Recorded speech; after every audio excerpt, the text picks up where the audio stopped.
Boa noite, irmãos. Boa noite a quem está aqui, boa noite a quem está em casa. Irmãos, eu confesso que é difícil de acostumar e espero não precisar me acostumar. Tanto de ver a igreja assim, né? Todo mundo tão longe um do outro, a coisa mais esquisita do mundo. Todo mundo de máscara, parece no hospital. E também falar pensando que tem tanta gente ali, né, do outro lado, ouvindo. A nossa vontade sempre de estar junto, mas estamos vivendo essa circunstância. Mas como eu digo, eu espero não precisar me acostumar, porque eu acho que não é muito bom se acostumar com isso, não. A gente faz aquilo que é necessário por esse tempo. Abra aí a sua Bíblia, na terceira carta de João. Terceira carta de João. Só tem um capítulo, um curto capítulo, e nós vamos caminhar por toda essa carta de João. Terceira João, a partir do verso 1. Diz assim: o presbítero ao amado Gaio, a quem amo na verdade, amado, oro para que você tenha boa saúde e tudo lhe corra bem, assim como vai bem a sua alma. Irmãos, 3 João é uma carta curtinha, é realmente, dentro do nosso padrão atual de carta, tem cara de carta mesmo, né? É uma carta pessoal, ele está escrevendo para uma pessoa, né? Ele escreve para o Gaio, o amado Gaio. Quem é o Gaio? Não sei, ninguém sabe, porque era um nome muito comum. Existem outras passagens que falam de determinado Gaio, mas não há como identificar se é a mesma pessoa, porque era um nome bastante comum da época. Mas é certo que ele, dentro da igreja onde ele estava inserido, ele exercia uma certa liderança, influência, atuava dentro da igreja, isso pela própria carta aí de João. E esses 2 primeiros versículos que nós lemos, a gente já tem algumas informações interessantes. A primeira é que ele não andava muito bem de saúde, aparentemente. Que João diz, espero que sua saúde fique boa, que você goze de boa saúde. Mas espiritualmente ele estava muito bem, diz João. Sim, como sua alma vai bem, que a sua saúde também vá bem. Nesse tempo de pandemia, de Covid, é uma boa memória, uma boa lembrança para a gente pensar que é melhor ir bem nas coisas espirituais, estar com a nossa alma bem do que estar com a saúde bem. Muito embora também desejamos, assim como João deseja a Gaio, que todos estejam bem de saúde e que também vá bem a nossa alma. Então ele estava doente, mas estava saudável. E João parece estar preocupado com determinada situação que estava ocorrendo ali naquela comunidade. Ele faz uma referência a um homem chamado Diótrefes, um nome lindo, né? Diótrefes. Eu devo errar ele algumas vezes hoje, mas vamos tentar Diótrefes. Eu repeti em casa várias vezes, Diótrefes, mas eu errei a maioria. Por enquanto acertei, mas vai anotando aí que eu vou errar. Mas você já sabe quem é ele, é o Diótrefes. Daqui a pouco a gente vai ler ele aí nas Escrituras. E ele estava, João, preocupado, porque aparentemente esse homem Diótrefes não estava agindo conforme o procedimento que o próprio João tinha ensinado.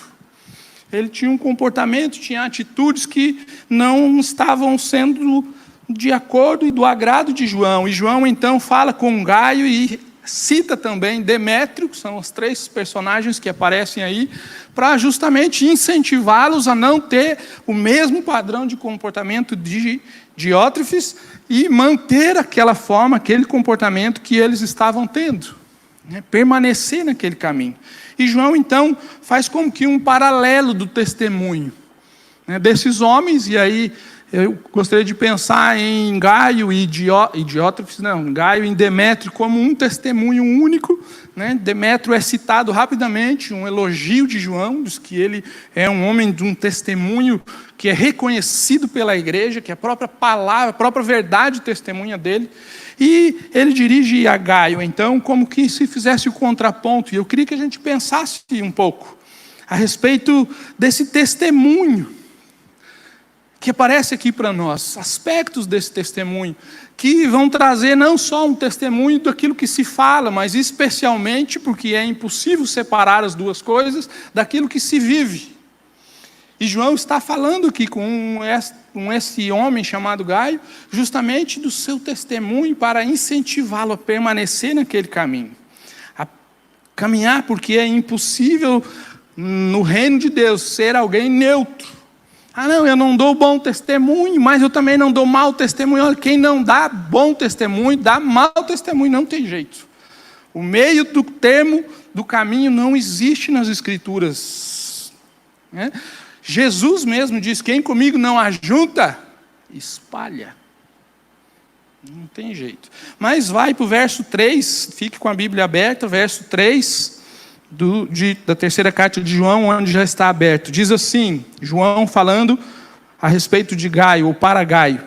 Muito me alegrei ao receber a visita de alguns irmãos que falaram a respeito da sua fidelidade e de como você continua andando na verdade. Não tenho alegria maior do que ouvir que meus filhos estão andando na verdade. Amado, você é fiel no que está fazendo pelos irmãos, apesar de lhes serem desconhecidos. Eles falaram à igreja a respeito deste seu amor. Você fará bem se os encaminhar em sua viagem de modo agradável a Deus. Pois foi por causa do nome que eles saíram sem receber ajuda alguma dos gentios. É, pois, nosso dever receber com hospitalidade a irmãos como estes, para que nos tornemos cooperantes em favor da verdade. Então, o testemunho de Gaio, João já disse que trazia uma alegria no coração dele, era um testemunho que tinha aprovação da igreja, porque ele não falava de si mesmo, mas a igreja falava dele, era reconhecidamente um homem fiel, que caminhava com fidelidade, e João usa um termo interessante, que diz que ele andava na verdade. Como já de manhã na EBD nós vimos a respeito da fé, e da mesma forma a verdade não é um lugar onde a gente fica parado, um ponto de espera de ônibus. E então vem o ônibus da verdade, eu entro e ela me leva para o céu. Não, a verdade é um caminho, é uma jornada. Jesus diz que ele é o caminho, a verdade e a vida. Então a verdade é um caminho chamado Cristo, pelo qual eu vivo, percorro, ando. Essa é a verdade. E João diz a respeito de Gaio que ele andava na verdade. E nós precisamos trazer e lembrar dessa realidade, porque muitas vezes nós vamos nos acostumando à religiosidade ou às práticas da religiosidade e esquecemos de caminhar este caminho que Jesus nos chama para caminhar. Nós vamos nos acomodando, é próprio do homem, da natureza caída, de nos acomodarmos com as coisas da forma como elas estão e da forma como elas nos são agradáveis. E então nós vamos nos esquecendo de que o Evangelho e aquilo que Jesus ensinou o tempo todo, ele está trazendo para nós que há determinada forma de agir, de fazer, de interagir, e nós precisamos estar atentos a isso. Aquilo que o Espírito está conduzindo, para nós não nos tornarmos meros espectadores de alguém que está parado, esperando, como diz como é que fala? O verso, esperando o bonde passar. E aí quando você vê, o bonde passou. E você perdeu o trem. E então não dá para correr atrás. E quando então João vai falando a esse respeito, ele vai dar exemplos desse testemunho que é chamado fiel. Deste homem. Ele diz que este homem tem uma expressão de amor prático. Não era um amor simplesmente carinhoso, muito embora seja importante a gente ser carinhoso, mas o amor de Gaio era um amor prático.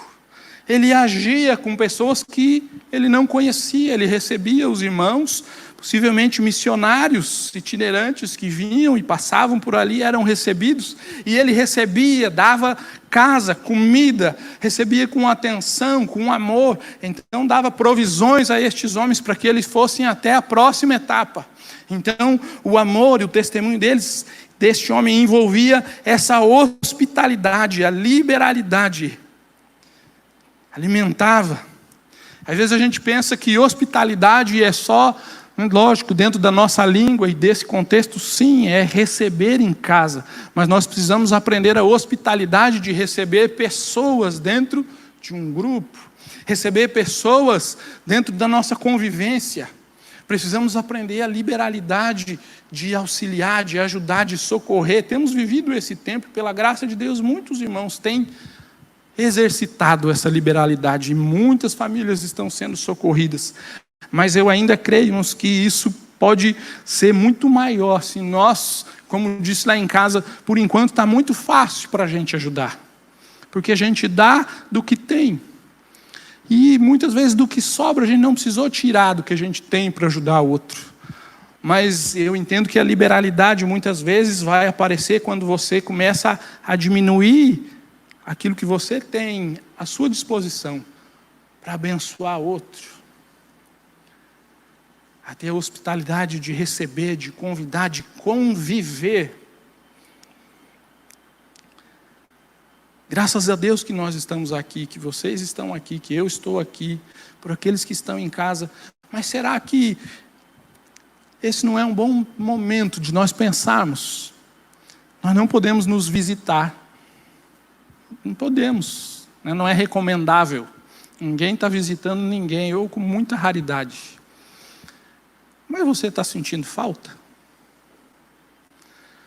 Porque se você não está sentindo falta do convívio, se você não está sentindo falta da visita, se você não está sentindo falta desse estar junto, muito provavelmente você não entendeu o que a Escritura e o que a presença do Espírito Santo faz no coração da gente e nos torna hospitaleiros. Será que no nosso convívio a gente tem buscado socorrer um ao outro? É um momento da gente exercitar isso. Mas continuando, no verso 12 ele vai falar a respeito de Demétrio, confirmando essa verdade. E no fim do verso que nós já lemos também, vai dizer que quando nós agimos assim, quando nós andamos na verdade, quando nós socorremos os irmãos, quando nós temos liberalidade, hospitalidade, quando interagimos dessa forma, nós nos passamos a não apenas andar na verdade, mas a cooperar com a verdade. De Demétrio ele diz, quanto a Demétrio, verso 12, todos dão bom testemunho dele, inclusive a própria verdade. Nós também damos. E você sabe que o nosso testemunho é verdadeiro. Que duas frases apenas de João, mas que impacto. Você já imaginou o apóstolo João falar a respeito de um homem que todos dão testemunho dele, que a própria verdade dá testemunho desse homem chamado Demétrio, e que o próprio João dá testemunho desse homem, e João diz, olha, e você sabe que nós somos criteriosos para dar testemunho a respeito de alguém. Nós não recomendamos e não falamos a respeito de alguém se nós não temos convicção de que de fato há um testemunho e uma vida condizente. Mas aí então vem, eu dei uma saltadinha, mas vem o tal do Diótrefes. Até o nome do feliz é ruim, difícil. Verso 9, vamos ver o que o Diótrefes fazia. João diz assim, escrevi à igreja, mas Diótrefes, que gosta muito de ser o mais importante entre eles, não nos recebe. Portanto, se eu for, chamarei a atenção dele para o que está fazendo com suas palavras maldosas contra nós. Não satisfeito com isso, ele se recusa a receber os irmãos, impede os que desejam recebê-los e os expulsa da igreja. Que homem miserável, né? Ele, diferente, é exatamente o oposto do Gaio. Ele não recebia aquelas pessoas, irmãos, missionários que estavam passando, não recebia em casa, não recebia na igreja, não deixava que os outros recebessem, e aqueles que queriam e insistiam em receber, eu te disse que ele expulsava da igreja. Dizia, não, vocês saiam daqui, esse aqui não é um lugar para vocês. Expulsava de lá, essa era a atitude dele. Mas o que é interessante aqui, irmãos, é que além dele não receber o próprio João, o texto diz que ele usava palavras maldosas a respeito de João. Ele falava de João, algo João não diz o que é, mas ele trazia palavras de maldade a respeito de João. Mas é interessante que o texto diz qual era a motivação do coração dele. E também é interessante que não há aqui menção de João de nenhuma heresia para essa comunidade. João não trata de nenhuma heresia, João não fala de nenhum ensino falso, nem mesmo desse homem. João não diz que ele está ensinando aquilo que é incorreto, não diz que há uma heresia ou algo que deturpe a verdade a respeito de Jesus. Em nenhum momento João fala isso, mas ele olha para esse homem e diz que há um procedimento mau dele, que ele tem agido perversamente. E então diz que a motivação do coração dele é porque ele queria ser mais importante do que os demais. Ele queria estar numa posição de importância, de ser talvez exaltado, de estar em evidência. É isso que o texto diz, uma posição de vaidade, de vazio. E na verdade nós sabemos que isso não passa de uma aparência. Ele chega a rejeitar João, o apóstolo amado. Como ele ia se tornar mais importante, se é que a gente pode dizer que há mais importância do que um outro, mas havia uma verdade e uma aparência e uma necessidade de ser alguém que está em evidência. E quando nós olhamos para a nossa realidade, desse tempo, dos nossos dias, eu vejo que temos vivido uma grande crise nesse sentido. De queremos parecer aquilo que nós não somos. De queremos estar em evidência de alguma forma, em algum lugar, seja numa rede social, seja num ambiente de igreja, mas de alguma forma nós queremos passar uma imagem daquilo que nós não somos. E é impressionante como dentro da igreja há uma disputa entre as pessoas, aonde muitas vezes o ciúme gera problemas de relacionamento, porque há ciúme de amizades de um com o outro. Um quer ser mais importante na vida do outro do que o outro. Há pessoas dentro da igreja, da mesma igreja, que não se falam. Ou como diz, fala somente o necessário. Será que é esse o testemunho que o Senhor espera daqueles que Ele chama de filhos?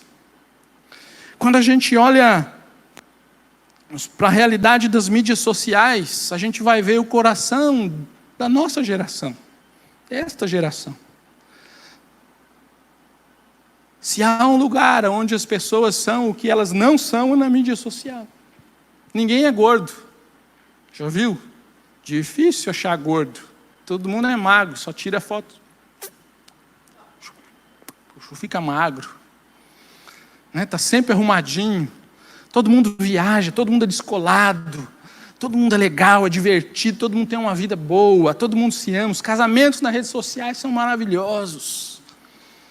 Aí você vê muitas vezes das notícias dos crimes que acontecem de uma mulher quando é morta ou sofre uma violência física, vão investigar e vão olhar as redes sociais, tem declaração de amor no dia anterior, de um para o outro, eu te amo, meu tesouro, todo mundo se ama, e no outro dia está enfiando a mão.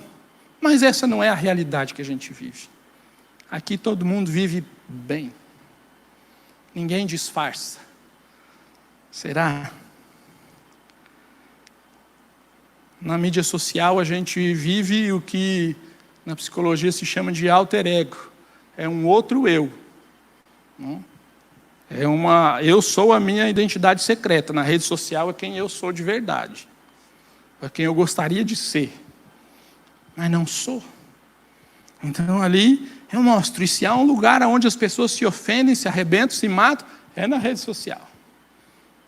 Um xinga o outro, um mete o pau no outro, um quer dar uma pescoçada no outro. O negócio é agredir, o negócio é ofender, é causar, lacrar. São as palavras do momento. Lacrou. O negócio é polemizar, fazer barulho, chamar a atenção. E mesmo quando nós não se apresenta, como eu disse, não é magro, não é gordo, está descabelado, mas é a imagem que quer passar. Quer passar esta imagem. Tem profissionais que são contratados para construir uma imagem de mídia, para passar aos outros.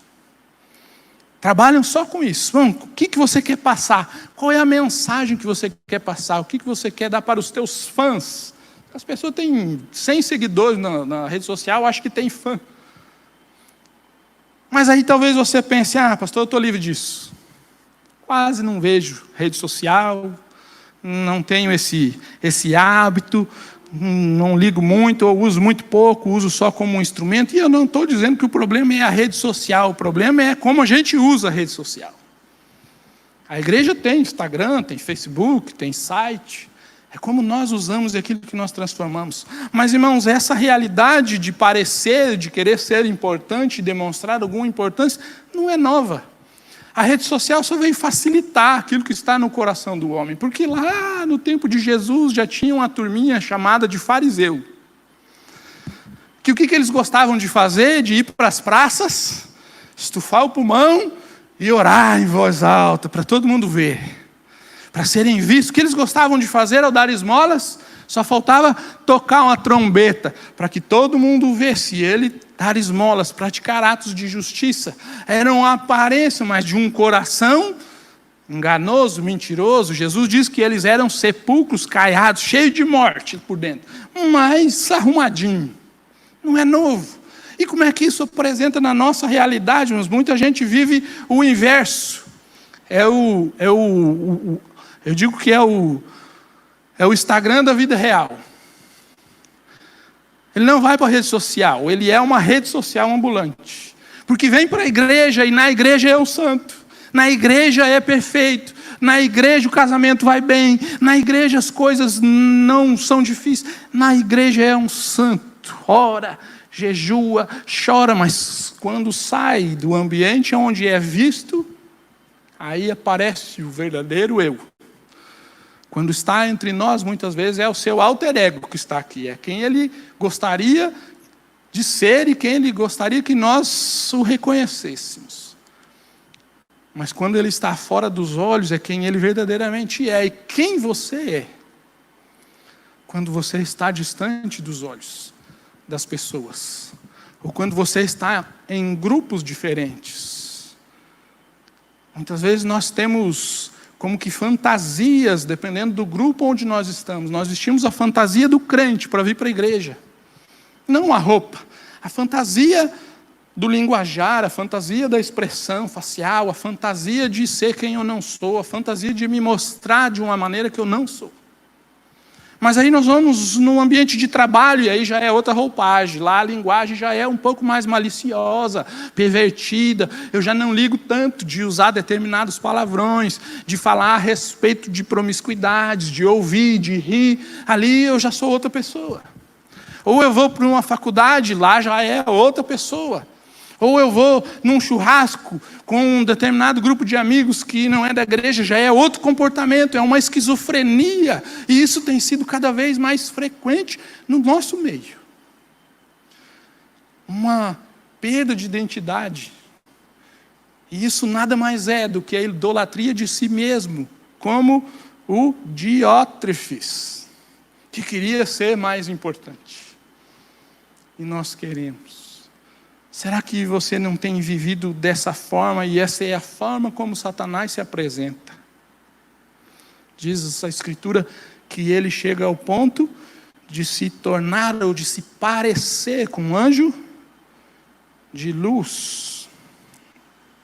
Eu queria que você parasse um minutinho e refletisse sobre isso que eu estou falando. Não é nenhuma novidade. Mas como tem sido a sua vida? Lá dentro do seu quarto? Como tem sido os seus pensamentos quando só está você? Como tem sido as suas atitudes? Aquelas que você não mostra e não fala para ninguém? O que tem ocupado a sua mente? Será que realmente, e até mesmo naquelas coisas onde ninguém vê, há fidelidade no seu proceder, no seu caminho? Ou será que nós temos vivido de aparência? Mas uma verdade que você sabe, você já ouviu, é que o Senhor não olha a aparência, mas Ele olha o coração. É lá dentro que Ele olha. E no versículo 11, João continua a falar com Gaio, e ele diz: amado, não imite o que é mal, mas sim o que é bom. Aquele que faz o bem é de Deus, aquele que faz o mal não viu a Deus. Quanto a Demétrio, todos dão bom testemunho dele, inclusive a própria verdade. Nós também damos, e você sabe que o nosso testemunho é verdadeiro.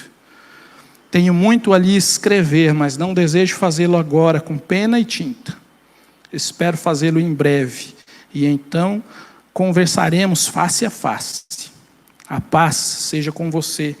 Os amigos daqui lhe enviam saudações. Saúde os amigos daí, um por um.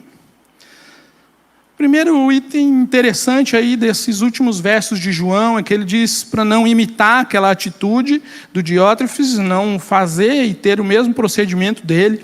E ele diz que quem age assim é mau, e quem age assim não viu a Deus. Mas interessante que o próprio João, no seu Evangelho, capítulo 1, verso 18, diz que ninguém jamais viu a Deus. Mas o Deus unigênito que está junto do Pai o tornou conhecido.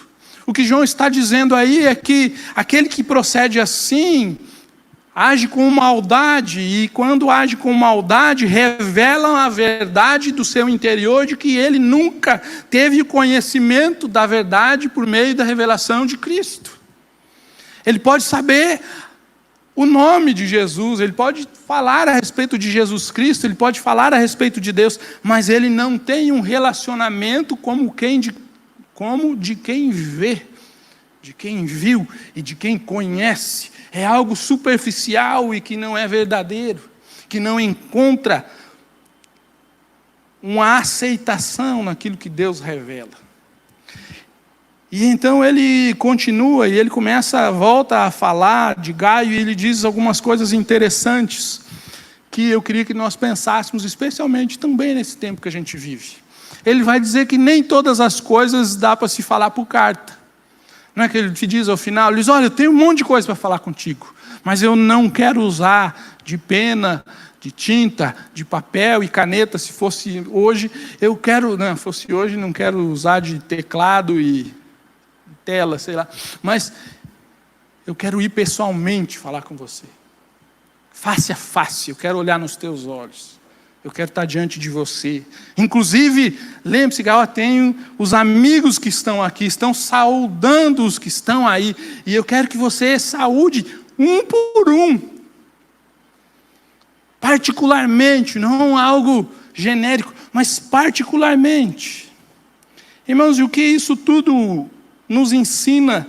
O que isso exala dessa carta tão pequena de João? Mas fica claro que quando nós olhamos para o restante das Escrituras, quando Deus planejou o homem, planejou a igreja, Ele planejou para o relacionamento um com o outro. Ele planejou para que nós vivêssemos a interação do relacionamento. Lá em Provérbios, se a gente lembrar, chegar mais lá no comecinho em Gênesis, e esse relacionamento é tanto de um para o outro, como nós com Deus. Gênesis, Deus poderia mandar um anjo, um recado ou qualquer coisa para falar com Adão, mas o texto diz que ele procurava por Adão todos os dias. Ele estava com Adão, ele se relacionava. Você consegue imaginar isso? O Deus criador de todas as coisas, vindo até Adão para estar com ele. Consegue imaginar isso? E ele fez de novo. Porque ele fez isso em Jesus. Ele desceu do céu, esvaziou-se, humilhou-se, e andou entre nós, esteve com pessoas, participou de jantares, de caminhadas, de viagens, de festas, de casamentos, de conversas, de discussões, de debates. Ele interagiu com aqueles que estavam ao redor. E a gente vai olhando as Escrituras e nós vamos ver essa realidade sendo escancarada. Provérbios 18:1 vai dizer: quem se isola busca interesses egoístas e se rebela contra a sensatez. É óbvio que eu não estou falando aqui, irmãos, e nem é uma crítica ao isolamento social da circunstância que a gente está vivendo. Isso é circunstancial, passa, daqui a pouco a gente está junto de novo. Mas muita gente vive um isolamento no meio da multidão. Muita gente tem estado na igreja e estar na igreja não é sinônimo de relacionar-se, de interagir, de fazer parte do corpo. A gente conhece também o provérbio que diz: assim como ferro afia o ferro, o homem afia o seu companheiro ou seu amigo. Para ser afiado, precisa estar junto. E quando a gente não pode, como agora nós estamos vivendo, é um bom tempo para pensarmos se nós temos caminhado juntos, se nós temos vivido juntos. Num tempo onde tudo é virtual, tudo é online. Banco online, empresas online, a gente faz compras online, já jogos online, a gente faz uma faculdade online e já tem igreja online, ou igreja virtual. Mas, irmãos, de todo o coração, eu quero dizer para vocês que não existe igreja virtual. E isso também não é uma crítica à tecnologia e nem tampouco de se divulgar cultos, mensagens. É uma crítica e uma reflexão a como nós temos vivido. Porque, como eu disse, nós podemos estar aqui, presentes, mas não ter um relacionamento real, ser apenas virtual. Sabe o que significa virtual? Já leu no dicionário? O que é virtual? Virtual, no dicionário, é o seguinte: existente apenas em potência, ou como faculdade, sem efeito real, que poderá vir a ser, existir, acontecer ou praticar-se. Possível, factível, mas não é real. Será que o seu relacionamento com Deus não é só virtual? Como se estivesse do lado de lá, de uma tela, de um computador. Ele não é real, ele pode vir a ser, ele é possível de ser, mas é só virtual. Você está se relacionando com Deus. Você está falando, orando ao Senhor. Não discursando ao Senhor, falando com Ele. Você tem ouvido conselhos do Senhor para a sua vida. Você tem ouvido direção do Senhor para a sua vida. Pastor, mas como a gente faz isso em oração e em relacionamento com os irmãos? Porque assim como ferro afia o homem a seu amigo. Quando a gente se isola e quando a gente não faz parte da comunidade de fato, nós damos vazão, diz o provérbio, à insensatez. Não há edificação, não há conselho, porque é preciso participar do todo.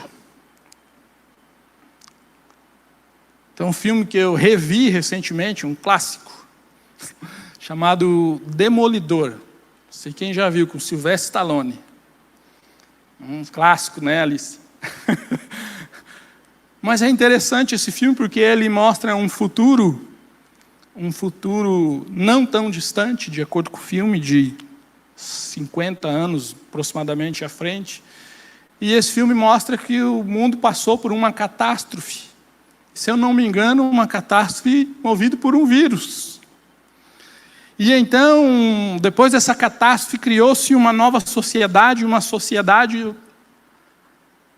totalmente asséptica, não sei se esse é o termo, mas era tudo limpinho, não podia pegar nada, comer nada, era tudo esterilizado, não havia contato físico, não podia falar nenhum palavrão, que já tinha uma maquininha. Quem já viu esse filme? Que saiu uma multa, bastante gente viu, saiu uma multa, e então era tudo muito assim. Aí num determinado momento a detetive chama o Stallone e diz: olha, você não quer fazer sexo comigo? Que surpresa, claro que era. Então vamos lá em casa. E aí eles vão, ela põe ele sentado ali num sofá, num lugar dentro de casa, e ele se senta, fica ali, tira a camisa e fica esperando. Daqui a pouco vem ela com 2 capacetes. E aí chega, põe aquele capacete na cabeça dele, e ele, que está vendo, ele foi congelado, tá, irmão? Só para entender, porque ele não entendia. Ele foi congelado e descongelado muitos anos à frente.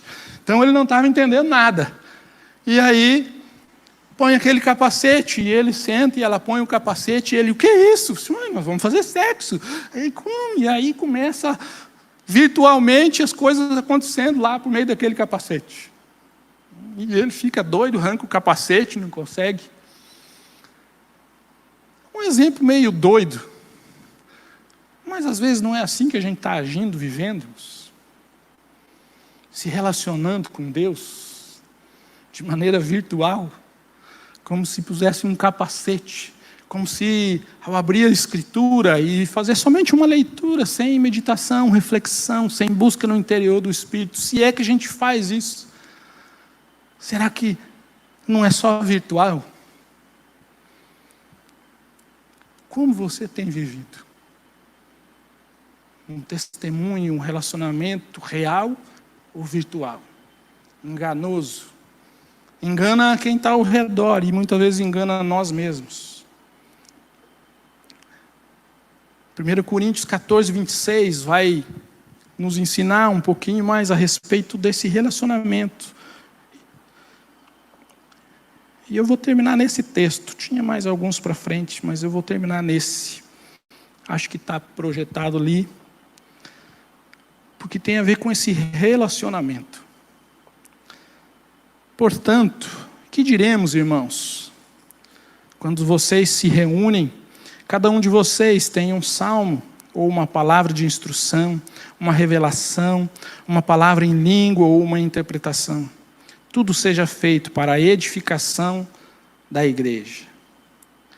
Você já imaginou se quando nós nos reuníssemos, seja em culto, literal como hoje, seja quando nos reunimos para um aniversário, seja quando nós estamos junto com alguém dos nossos irmãos, se cada vez que nós nos reuníssemos, todos nós tivéssemos um salmo para abençoar o outro, se cada um de nós, o outro tivesse uma palavra de instrução, o outro tivesse uma revelação, como diz o texto, o outro uma palavra em língua, o outro uma interpretação, você já imaginou o quanto nossa vida seria edificada e o quanto a nossa realidade seria transformada? Mas sabe por que não temos? Ou pouco tem? Porque nós vivemos uma vida virtual, de um relacionamento virtual com Deus e com os irmãos. Nós precisamos edificar, e para edificar, para ter um salmo que abençoe alguém, eu preciso ler a Escritura, meditar naquele salmo, deixar Deus falar comigo. E falar para o outro. Para poder ter uma palavra de instrução, também preciso estar em oração, preciso clamar direção, discernimento do Senhor e estar orando pelos meus irmãos.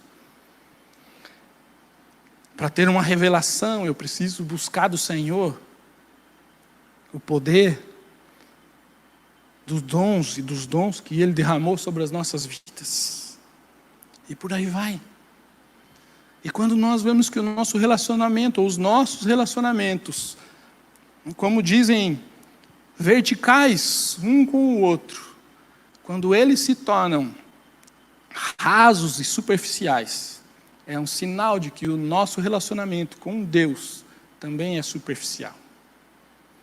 Porque quando nós estamos nos relacionando com Deus em profundidade, nosso relacionamento com os próximos, com os irmãos, também é em profundidade.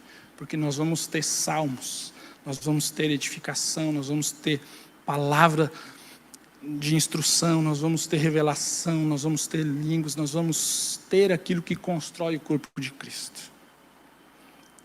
Nós vamos carregar os fardos uns dos outros, as cargas. Sua vida tem sido diante do Senhor real ou virtual? Verdadeira ou mentirosa? Ligada ou aproximada? Que o Senhor possa ministrar no nosso coração. Nós que estamos aqui, todos os nossos irmãos que estão em casa. Porque um dia, tudo isso vai acabar, eu espero. E nós vamos poder estar reunidos da maneira como nós estávamos acostumados, né? Pertinhos um do outro, as cadeiras uma do ladinho da outra. A gente vai poder se abraçar, se beijar. Nós vamos poder nos visitarmos. Mas eu realmente espero e tenho orado para que as coisas não voltem a ser na nossa igreja como eram antes. Mas que, pelo contrário, elas venham a ser como nunca foram. e que nós entendamos o valor de estarmos juntos. Porque muitas vezes nós estamos em casa e a gente tem visto tantas pessoas falando de parentes que moram em outras casas, que não estão podendo visitar os pais, não estão podendo ver as pessoas, não estão podendo abraçar, beijar, estarem juntos. Mas não beijo e não abraço quem está com eles em casa. Eu sinto falta daquele que está longe. Puxa, eu queria dar um abraço, mas não pode. Meu pai, minha mãe. Mas e os filhos que estão com você? Você abraça? A esposa abraça o marido tem abraçado a esposa. A gente entra numa loucura de sentir falta de coisas que a gente muitas vezes nem fazia e não exercitava. Você abraçou e beijou a sua esposa hoje? O marido da mesma forma? Será que fez? Será que eu fiz? Beijou os filhos? Você falou com o Senhor hoje? Colocou o seu coração diante dele logo pela manhã? Nós precisamos voltar a estar cada dia mais próximos do nosso Deus. E esse tempo não pode ser apenas um tempo onde nós reconhecemos, acatamos as recomendações governamentais. Mas precisa ser um tempo de transformação na nossa vida, no nosso coração.